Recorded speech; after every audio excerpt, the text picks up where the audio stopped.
Hello, everyone, and welcome back. This time, we're going to finish off the functional groups that we're going to talk about on this course. Just a few remaining. They're a little bit more. I don't even want to say complicated. They're just a little bit longer, and they really do take us through the trend that we've already started to see, starting with, really starting all the way back with alcohols, where we were branching off a single bonded oxygen onto a hydrogen. And then we replaced that hydrogen with another carbon group for an ether, if you remember. And then with aldehydes, the oxygen was double bonded onto the carbon with just the one hydrogen as the third bond on the carbon. We took the trend, now replacing that hydrogen with another carbon group for a ketone to go from an aldehyde to a ketone. To get into a carboxylic acid, now we then replaced that carbon group with an alcohol. So we had a double bonded oxygen and another oxygen and hydrogen. We also wrote that as just COOH, understanding how that actually fits together. And we're going to continue on that same trend, now asking what happens when we go after this hydrogen. We already said that a carboxylic acid is only really loosely bound onto that hydrogen. It's relatively easy to pull it off. That's why it's an acid. So what happens when we start branching, say, another set of carbon bonds out through that oxygen? That is called an ester. So the functional group on an ester, if we start off with just a carbon chain, come up to a carbon that's double bonded onto an oxygen. The other third bond is now again to an oxygen that bonds into a second carbon chain, or a second set of carbon chains. Okay, so here's our carbonyl group. And this would look a lot like an ether if it weren't for that double bonded oxygen there. So that's one of the ways that I tend to think about or try to remember what's an ester versus an ether. So we have the ether, which is kind of a softer sound, and an ester, a harder sound where we have the extra oxygen on. I mean, use whatever works for you, but that's something I do. Okay, so where these come from, they're usually formed through the reaction between a carboxylic acid and an alcohol. So how does this work exactly? So if we look, we have our propanoic acid, so that's 1, 2, 3 carbons, and a double bonded oxygen with an OH group over here. So this is a carboxylic acid, and then facing it in the same direction is, well, this is ethanol, but it's just the alcohol, right? So there's the alcohol group, there's the carboxylic acid group. So when these join in the right way, then what can stabilize is just an oxygen and 2 hydrogens, or say H2O. And because this is such a stable molecule, and because likely as not, we're doing this in water, this oxygen bonds right over onto that carbon, and we end up making this ester link, or forming that ester functional group right there. And also, let's not forget, one water molecule. Okay, so this is called a condensation reaction.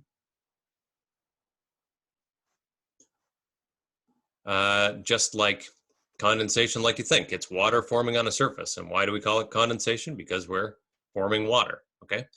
So with a carboxylic acid bonding with something that has that extra hydrogen on it, forming water, calling it a condensation reaction. We're going to see that again when we get to polymers, because this is one of the major ways that polymers get formed.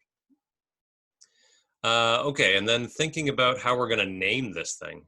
So we had propanoic acid for the 3 carbons and an ethanol for 2 carbons. So why do we call it ethyl propanoate instead of, say, propyl ethanoate? So the group that's bonded through the singly bonded oxygen, that's the one that's going to take on the extra group name. The one that gets the backbone name, so propanoate, is the one that is attached onto the double bonded oxygen, okay?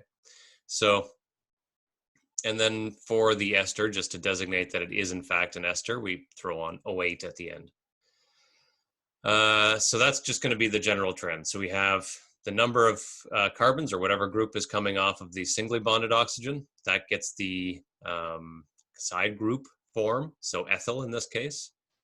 And whatever gets the main body is the one that's attached to the double bonded oxygen as well as the singly bonded oxygen. Okay, and then also don't forget the water. Okay, so where are we finding esters? They're all over the place. They're used as a flavor additive because, like it says, they have a nice sweet smell, like a fruity smell. So they tend to be added in foods. Look on, say, some kind of processed food or candy, especially. Look for anything that has an O8 on the end. I'll bet you find a couple. Those are flavor molecules, as often as not. Okay, so hybridization. Same rules as always, so just have a look through this example. So first of all, what would we call this example? So we know it's going to get an O8 on the end. And then we've got a methyl group and an ethyl group. So the methyl, because it's attached through the singly bonded oxygen, so this would be the side group form, and the ethane is what's going to get to attach to the main body. So this would be a ethanoate, okay? And it will be a methyl ethanoate, okay? And this would all be one word. I was just spacing it out because I wasn't sure exactly how long it was going to be. But this would just be a one word, methyl ethanoate. Okay, hybridization on this. So again, same rules as always. Just look at how many directions we have that need equivalent electron density or areas of electron density. So this first carbon here has 1, 2, 3, 4 coming off of it. So we know that we need 4 equal orbitals for that to happen. So on that carbon, it's going to be sp3. So there's the 4 orbitals. This carbon here has 1, 2, 3 directions for electron density. So this guy is sp2. Have a look at this oxygen. So there's just one direction where it's shown to be bonding, but don't forget that it also has the lone pair orbitals. So that's really 1, 2, 3 areas of electron density. So this is also sp2. This oxygen here, 1, 2 bonds, as well as 1, 2 sets of lone pairs. So sp3. And this carbon looks exactly the same as that one, so it's also sp3. Okay. Other things about esters, I think that probably covers it for now. Good, and we'll move on to that. That covers just about as much as we can do thinking about oxygens as the extra functional group. So amines, we start to bring in nitrogen. So we have another type of atom. So amines are all derivatives of ammonia, okay? So ammonia being the kind of the simple, prototypical nitrogen-carrying molecule, so it's just nitrogen with 3 hydrogens. Amines are a generalization of that, where we can replace those hydrogens with some other group. Okay, so again, each of these R groups could just be any kind of carbon backbone coming off of this, okay? Nitrogen itself has 3 bonds. Don't forget that, because if we don't show, although typically the hydrogens are shown on nitrogens, but if it's not there, remember that those hydrogens will be filled in if it's not bonded to a carbon. And that also the nitrogen has a set of lone pairs on top, right? So when we're thinking about the geometry, or we're thinking about like hybridization on the nitrogen, don't forget those lone pairs. So this nitrogen atom has 1, 2, 3, 4 sets of or directions for electron density that has to be relatively equal. So again, we have sp3 hybridization, electron group geometry, so that's counting things that we can't see physically or we can't touch as in an atom. So that would be 4 directions. We get it tetragonal. And the molecular geometry, so this is only for atoms that we can touch and see. So we have this pyramid shape, and it's got a base of 3. So this would be trigonal pyramidal.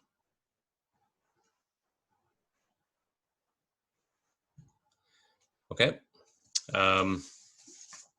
So amines, we can have the amine join in different areas. You're going to get into that more in second year if you stick with the organic chemistry, thinking about a primary, secondary, or tertiary amine.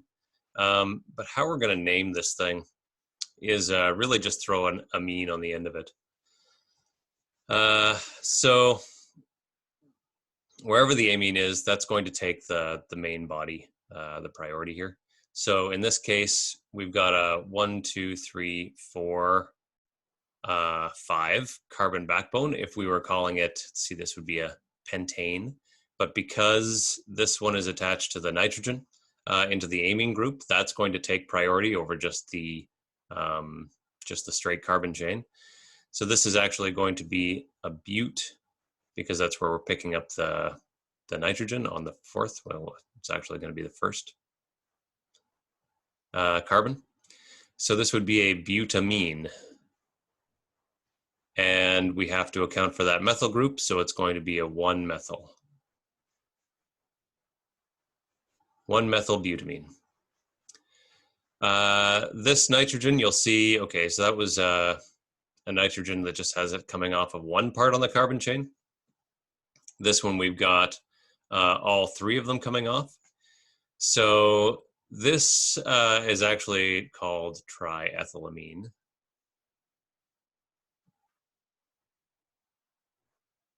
Because it's conveniently 3 equal groups, so 3 ethyl groups. If they weren't, and even if they are, we can give it a different kind of a name, okay? So this can be an ethylamine. All right, so we'll just call one of them is going to be the parent chain, since they're all the same. It doesn't really matter in this case. So we'll call it an ethylamine.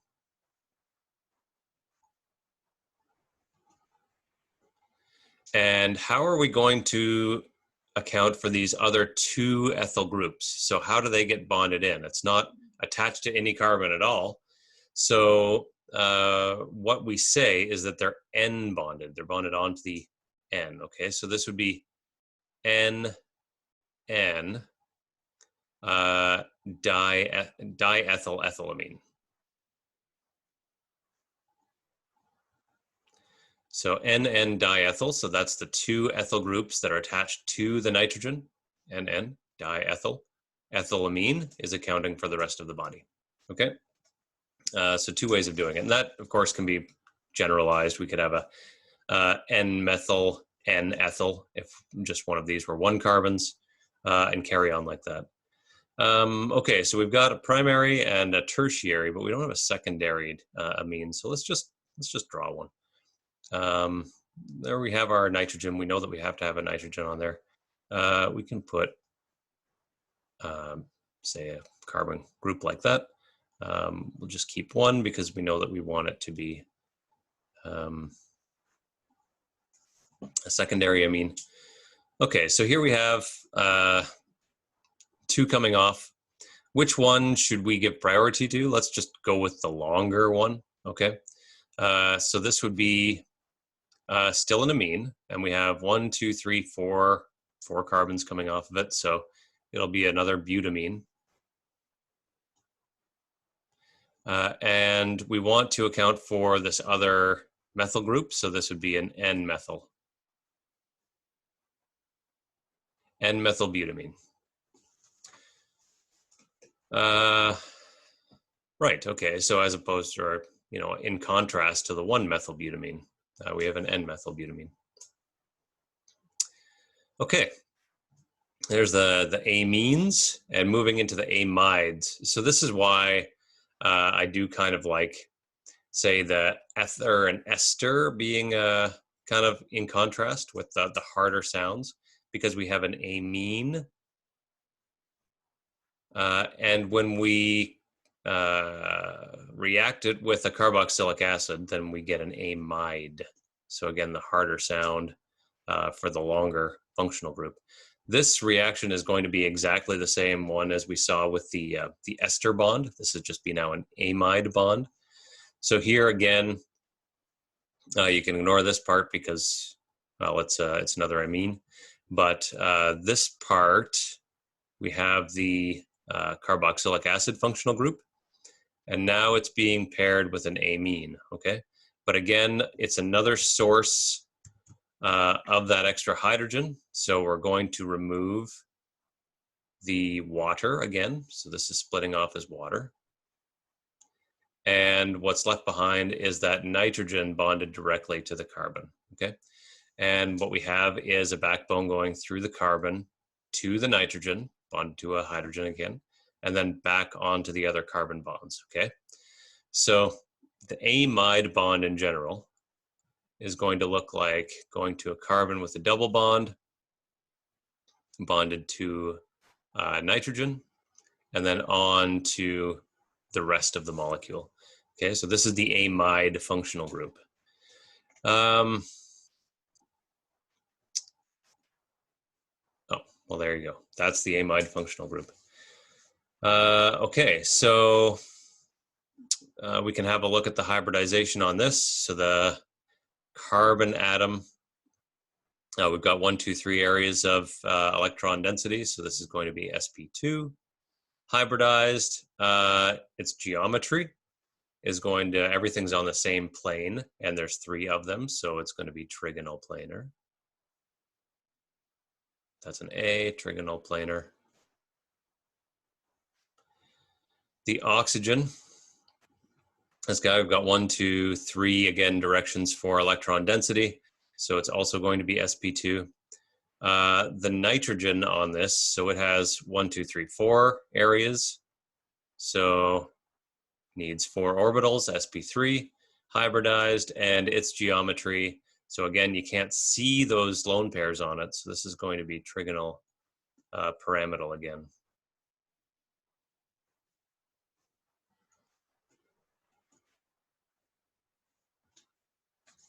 Okay, and I do want to talk about that, that set of molecules that we just looked at there, which are kind of neat. Do we have it here? No, we don't. This is just talking more about peptide bonding. Why do we call it peptide bonds? So we call it amide bonding. That's fine. It can also be called a peptide bond, like you see at the bottom of the page. And that is not particularly well shown here. Is it? Oh, it is. Because if we have a molecule that carries, it doesn't matter which one we do, but if we have a carboxylic acid group as well as an amine group on it, so this is an amino acid. Okay, so that's the 2 groups working together. Amino acids, which are the building blocks for every protein, every peptide, all the enzymes, most of the enzymes in our bodies, okay, in life. Amino acids are extremely important. There's a whole set of variations, and they all happen because of this side chain. So whatever's on that side chain defines the amino acid, and we can link them together in all kinds of weird, wonderful ways because it has both a carboxylic acid and an amine on it. So if we put another one beside this one, and it can be any different side chain, just depending on really on what the DNA defines it to be. Now we have the opportunity for bonding across these, right? So if we have 2 of them together, we can end up with H2N, okay, this will be R1, into the double bonded oxygen, and then it's going to bond through the nitrogen onto R2, and this will carry on to the next carboxylic acid group. And then also don't forget about the water. Okay, so this new molecule is now a peptide. It's going to be the start of a protein, and we can carry that on as long as we need to. And depending on how these side chains behave, this peptide chain, this amino acid polymer, is going to take on a conformation in space that lets it do a job. So we'll get to that. I think I'm going to do a set of videos just on the biomolecules. We're not going to test on that so far as I know, but if you're interested, we can carry on talking about that. So that's where we're going to leave off all of the functional groups that you need to know. We're going to start on the next video with polymers and looking at some reactions, some simple reactions between these functional groups. Okay, we've already talked about one, this condensation reaction. That's going to be a major one for polymerization. But there's lots of other things we can do too.